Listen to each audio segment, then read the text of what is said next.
Not doing what I usually do, the whole transits and everything, but I had to look at your horoscope, and of course, I mean, oh my goodness, what a lineup of, sun, moon. I mean, your moon is a full moon, even though it's, I mean, it's really the full moon. It's really a full moon with, I mean, in this beautiful kite.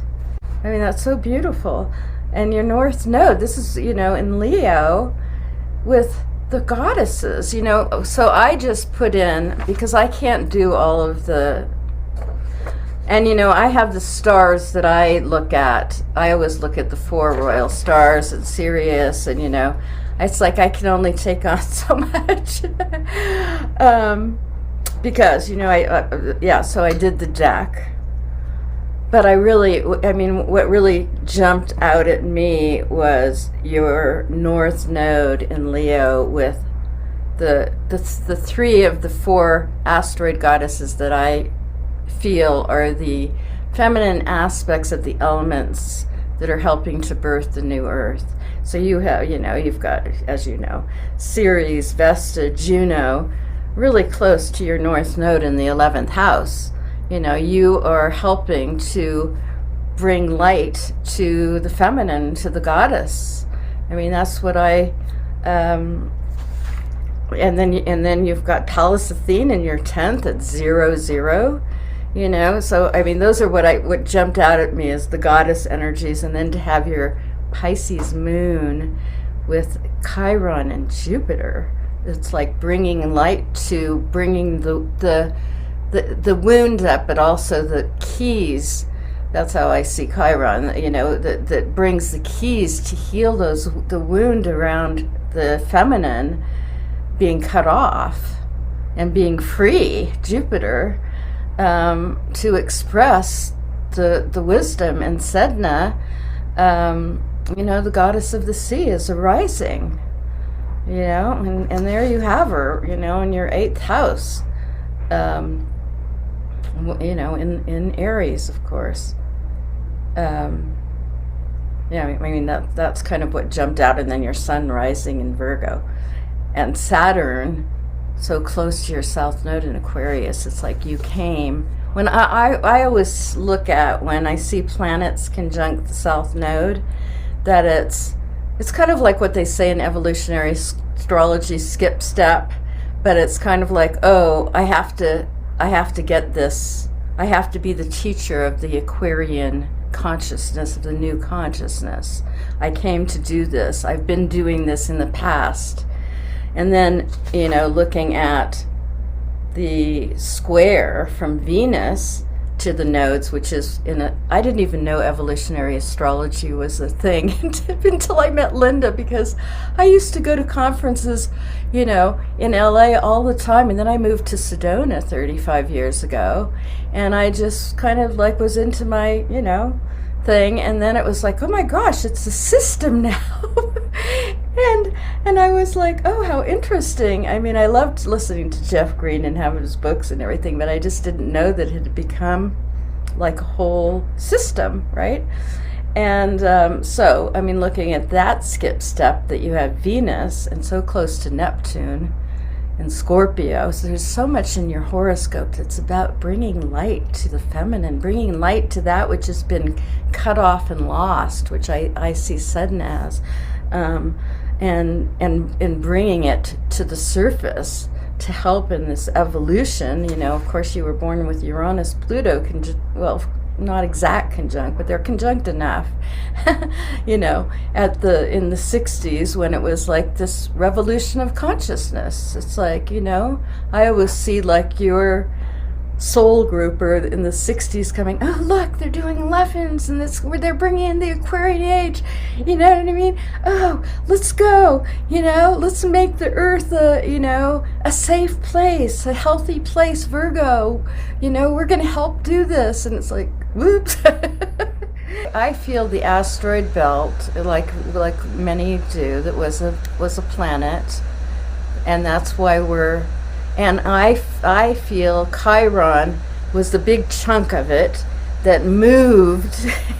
I don't know if this, but this is what I've sensed, moved in between Saturn and Uranus to help us integrate and heal that explosion or whatever happened to the planet, that we're seeking wholeness and alignment. And isn't it amazing that they're mostly feminine, they were named after mostly feminine, and so it's like the feminine coming back, and Chiron bringing us the keys so that we can heal that wound of being, and that it knocked the earth off onto a wobble, which is why the astrology and the stars are not in, and that we're all like knocked off center. We're all looking for our alignment. Yeah. No, I mean that's to me what Mars in Cancer, and then having the moon in Pisces and having that grand trine,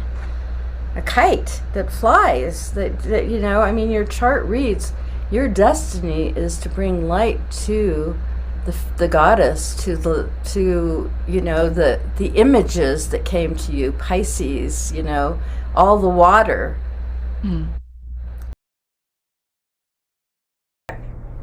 So the first card is what's rising, what's the I am of your intention, what's most important for you to express in order to manifest your intention.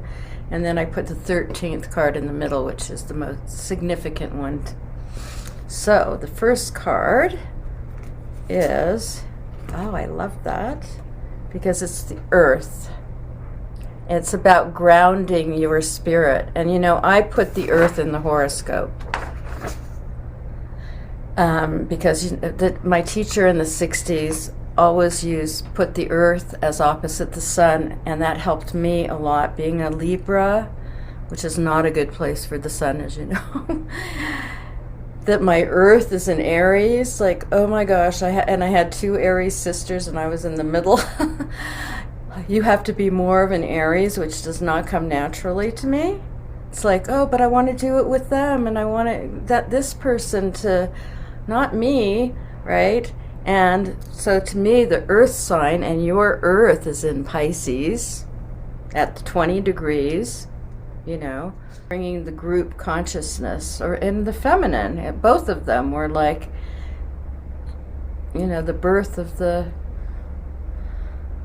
new earth, that, this is a feminine planet. First card, what you've created for the earth, these images, Pisces, your earth and Pisces.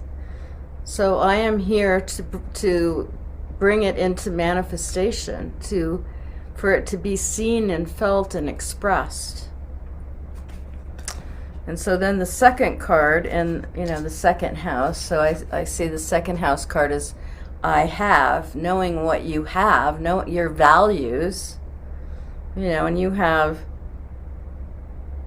Venus and Neptune there in Scorpio, like really sharing these spiritual values, these that are here to, again, uncover. There's so much about yours, like, and that's what I feel like your art is about, uncovering that they need to be seen. So the card in that position is Gemini, Mercury, right? Yeah. I'm midheaven. It's like sharing the stories. Like, I look at the second house, and then you've got your art, like sharing the messages from the images, and what's, knowing how valuable what you have created, Earth. Because I always look at, that everything goes back to like the rising sign or the first card, bringing the messages through what you've created.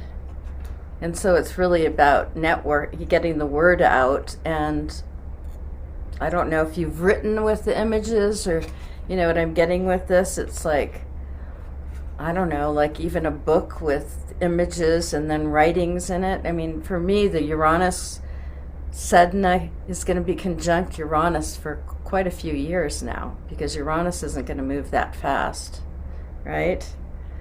And, everybody's, not everybody, but a lot of people are talking about, from now until 2027. And Ra Uru came to Sedona, and I took his workshop when he first brought it out in the 90s.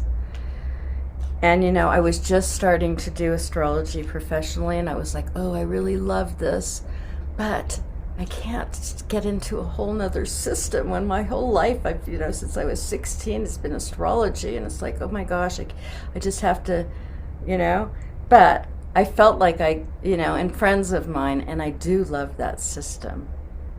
I do love it. And and it was amazing. And why am I talking about that? I don't know where that came up.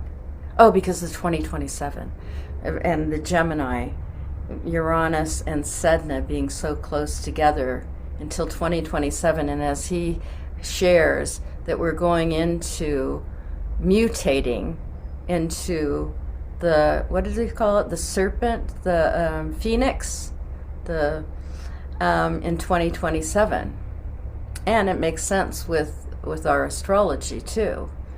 And that Uranus and Sedna being so close for at least till 2027, and then Uranus is going to move on, but they'll still be close. But that this 777 is about the Pleiadian. It's about Alcyon. That they're aligned to Alcyon.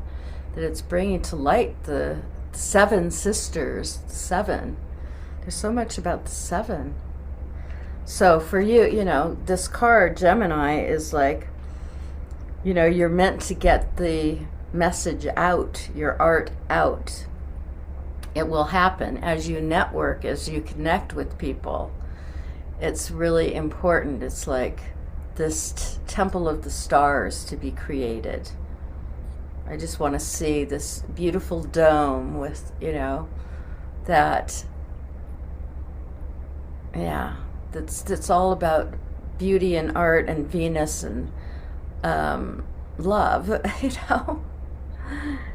sharing our stories, healing the Chiron wound of our ancestors, like, giving voice to our ancestors. To me, that's what Sedna, it's like they were cut off. They weren't allowed to speak, Like my grandmother was born in the Ukraine, and until the war broke out, like however many years ago it was, I wondered why she had such a connection with England. And I was sitting here, I couldn't listen to, because I just heard the story. Oh, they left the Ukraine because of, they were just like what's going on now. And I have her think she collected teacups and, England, and it was like, oh my gosh. She was a teen, like young. We made it to England. We could drink tea, because she always just drank tea and dressed like the queen.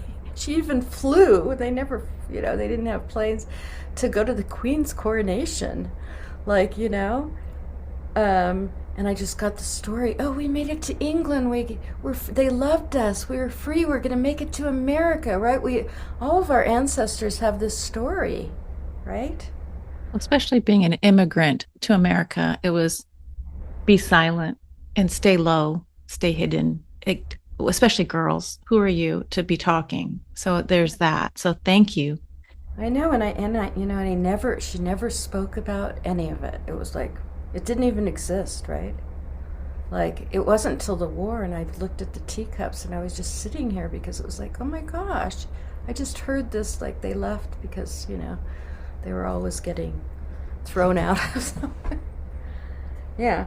So that's what I feel like this is saying about for you, and that you have Venus and Neptune and Scorpio in that grand kite trine with Mars and the moon and, Chiron and Jupiter. It's like, whoa, that's a lot of helping the ancestors, the earth, by telling our stories and allowing our ancestors to speak through us that weren't able to. It's kind of like, she cooked, right? Are the foods that we were fed by our grandmothers, right? Yeah. Yeah. So then in Gemini's house, the third card, oh, well, there's Palace, Bam. right? And I wrote on the card the truth advocate, I see her as the goddess of air who gives voice and is unafraid to speak out. The owl being her totem, that she sees everything. She's not afraid to speak out. And you have her in Gemini's house. And you've got her at 0 in your, near your midheaven. So it's like really, that zero Cancer. The solstice point. So it's definitely your intention is like speaking out and also letting people know about what you have to manifest it. And then the 4th house card. Oh, I love that. Who do you have in the 4th house but Venus? That's so beautiful. So I look at the 4th house card as in the reading as like the womb of the reading, the womb of your intention, what's being birthed. It's the physical home and the spiritual home. It's like the Hathors. Oh, God. It's your art. It's like your art is in the womb, ready to be birthed. And these are actually photos from NASA of Beautiful. the planets. Yeah. And then in the 5th house card, the house of the heart, of Leo, of self-expression, of, what brings you joy and pleasure and what you want to create. And romance. Well, yes, romance. And look at who you got there. Ho, ho, ho, the big guy. I know, Venus Wow. and Jupiter. Venus in the house of the moon and Jupiter in the house of the sun. Wow. This is like manifesting it, right? Okay. Jupiter, it's like, it's saying, see it. I'm getting like doing a vision board of exactly how you want your intention to look. It's like you're blessed. Like, Jupiter just brings good fortune. And then you've got Jupiter, Chiron, moon. It's like, healing. And in Virgo's house. It's like you're here to heal those old Piscean wounds and give light to the truth of our galactic star lineage and give voice to our beautiful ancestors from this earth who came to love. I mean, like, yes. So then in Virgo's house, and I look at the card in the Virgo position to represent the work that you do and what you need to continue working on more to manifest your intention. I want to make sure like these cards are like stuck together because I put a new deck out. This is it. Yep, this is, I don't think is there? I'm trying to, I think it's the sun. It's like being seen. I wrote create and shine, be seen. That's what your work is, to bring light. Oh, and I love this because you have the earth card and then the sun card. And the earth in the house of Virgo is you're here to be seen, to shine, and for your art to be seen. And you've got all this support of good fortune. You just need to speak it. You need to just get out there and bring it out. It wants to come out of the shed or whatever you have.